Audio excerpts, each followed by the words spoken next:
Jerusalem for Passover, like so many others, traveling from Cyrene with my two sons, Alexander and Rufus. We were worn from the road, but full of excitement, you know. The city was bursting at the seams. Its streets always alive with shouting merchants, bleeding lamps, and the smells of roasting spices and dust and sweat all mixed together. It's the kind of chaos that steers your senses but kind of like drains your strength. We barely had made it inside the gates when I noticed a commotion, but it was probably more than a commotion. It was like a storm of people pouring down the narrow streets like water down a gutter. I heard shouts, some of hate, some of horror, but then I saw it. I saw it was the Romans. I could see the helmets glinting in the sun, cold and unbending. It was a crucifixion procession. I had no business there. I wasn't even a Roman. I wasn't a rebel, and I sure wasn't looking for trouble. So I pulled my two sons to my side to shield them from the crowd. And that's when it happened. A Roman guard pointed at me and barked something in Latin. He shoved me over toward the road, and I stumbled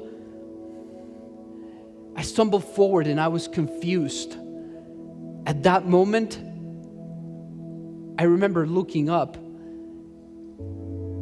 and that's when I saw him. That's where he was.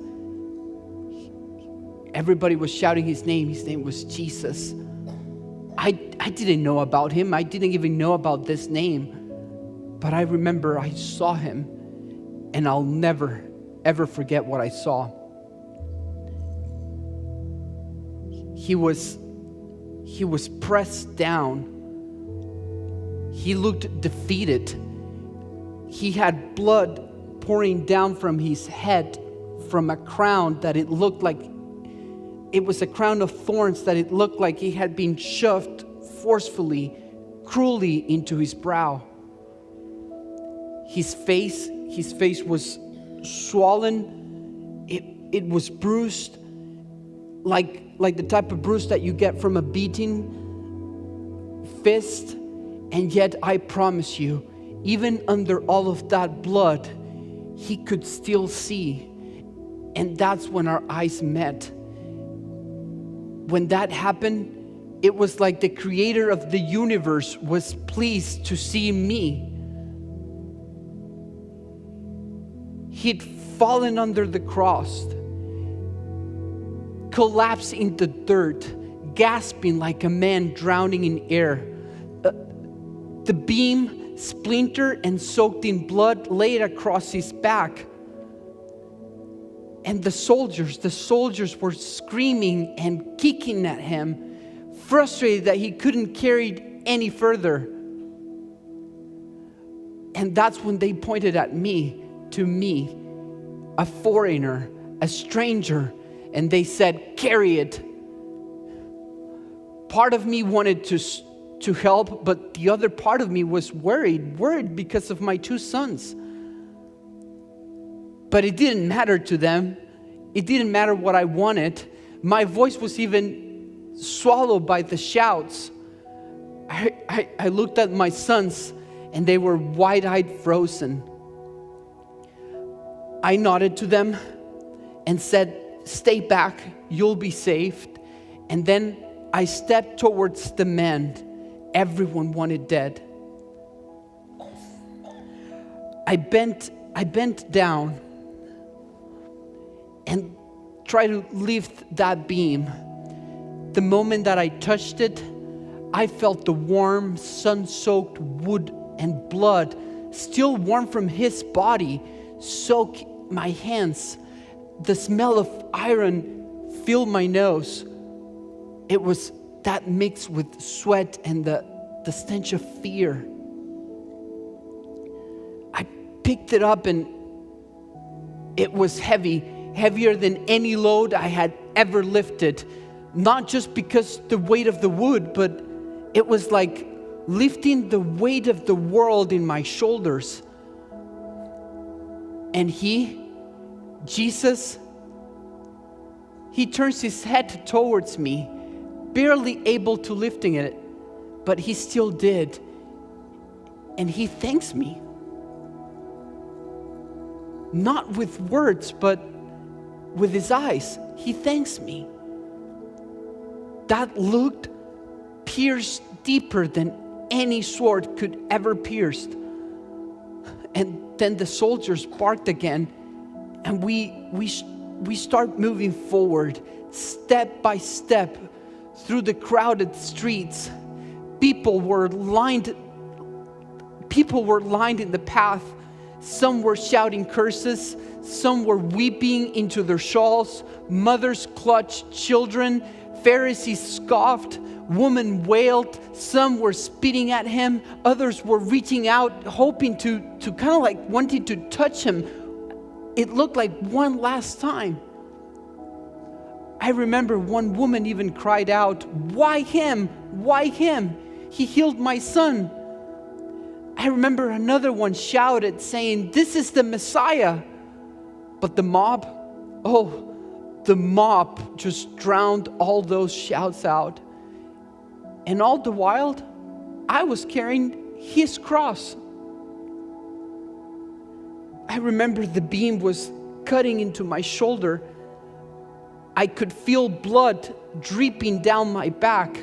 My legs burned with each step of the way. My sandals were sleeping in the dust, and blood that stained the stones beneath us.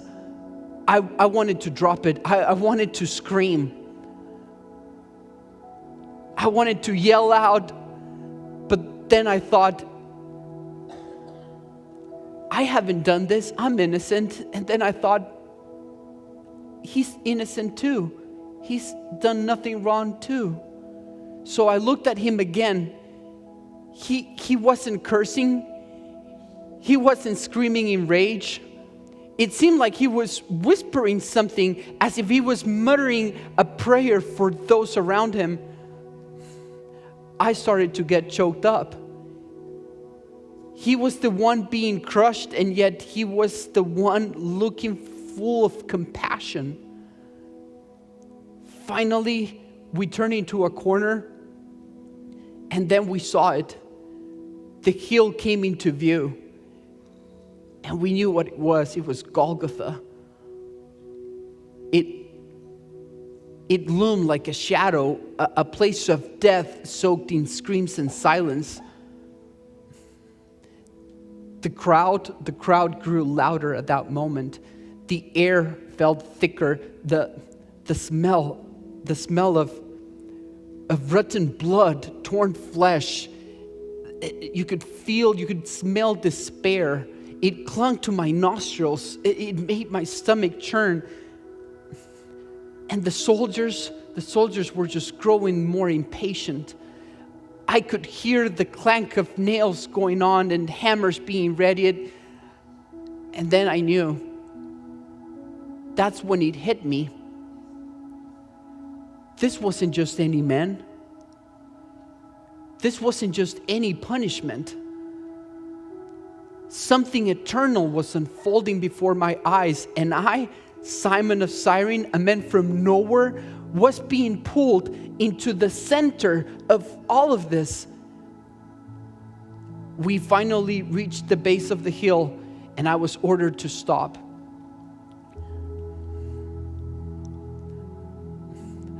The guards yanked the beam from my shoulder, and Jesus, my eyes wouldn't stop seeing Jesus. My eyes followed him, and I saw him collapse again. They started dragging him. They dragged him forward like a lamb, ready to be slaughtered. And I stood there trembling, bloodied, breathless. I see my sons, and they were not far from me. Finally, it looked like they had found me. I remember Alexander weeping, and Rufus would just stare in silence, his hands clutched tight into my robe. I wanted to run. I wanted to shield them from what came next because I knew. But I couldn't look away. Because I knew this was not just the story of a man condemned by Rome. This was the story of a God who chose to carry my cross and let me carry his. And I had just walked beside him to the place where love would be nailed and the world would be changed forever. That moment, that is where I stopped. But his journey had only just begun.